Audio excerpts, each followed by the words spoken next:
Ever get that feeling? Like, the best stories, they're the ones still waiting to be told. Yeah. That's what we're diving into today. Two unproduced screenplays. Ooh. Sepia, a romantic drama, and Transient, a supernatural thriller. We've got excerpts, blueprints, really, Hmm. and they're just brimming with potential. I like it. I like it. Right. So, our mission, should we choose to accept it, is to uncover how these stories, different as they might seem on the surface, Okay. they actually speak to some pretty universal themes. Memory, how we see things, the stories we tell ourselves, all that good stuff. I'm intrigued. Let's do it. Okay, let's start with Sepia. Yeah. Picture this. Bernie and Ellie, a couple just trying to make it work, like all of us, Hmm. ups and downs, all that. But their backdrop is Mexico City. Vibrant. Exactly. Yeah. Vibrant, but also shaky. Yeah. Literally, there's this earthquake motif running through the whole thing. Okay. Which, for a story about love and disruption. On the nose, I know. Yeah. But here's where it gets really interesting. There's this old camera, mysterious. It's almost like its own character. You've got to wonder about that camera. It's not just about snapping pictures, is it?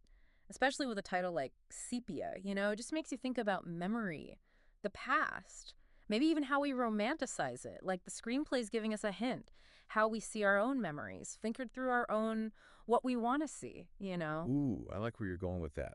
Hold on to that thought. We're going to shift gears a bit. Okay. To Transient. All right. This one, buckle up. Okay. It's about Matt, young filmmaker, dealing with something really heavy.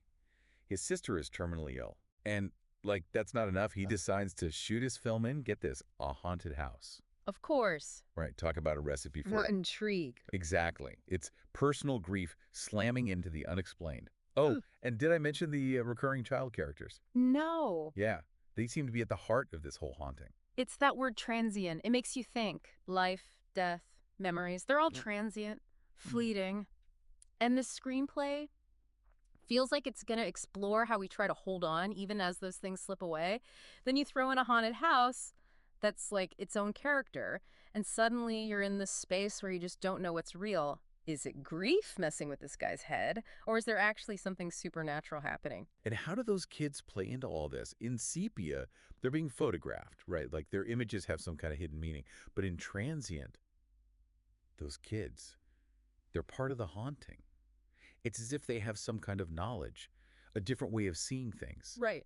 Like in those old stories, folklore, ghost stories, kids are always the sensitive ones, the ones who sense the supernatural. They're in that in-between space, innocent, but also they understand more than you think. Maybe in both these screenplays, the kids are like guides or even warnings for the adults who are missing what's right in front of them. So we've got Bernie, right, dealing with this relationship that's falling apart.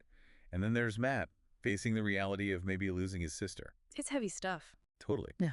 And it's interesting, right, how both these screenplays use art, use these creative outlets as a way for these characters to deal with all this heartbreak. Yeah, like Bernie and his photography.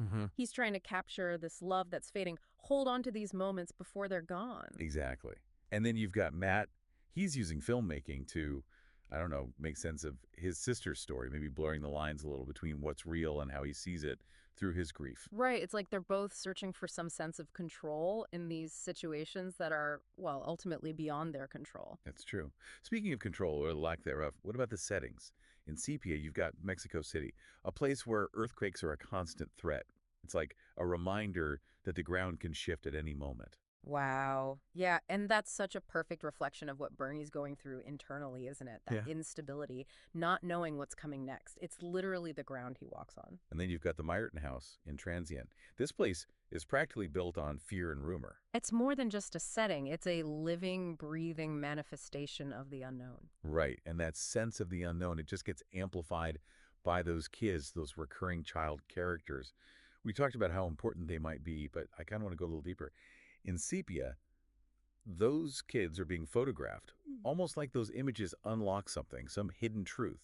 Yeah. But in Transient, those kids, they're part of the haunting itself. Yeah. It's like they're woven right into it. Okay, see, now that's where it gets really interesting. What if those two things, as different as they seem, are actually connected, like two sides of the same coin? Think about how we see children in stories about life and death, the afterlife. They're often portrayed as being more in tune with those realms, right? They can see what adults can't. So are they messengers then? Yeah. Or like harbingers?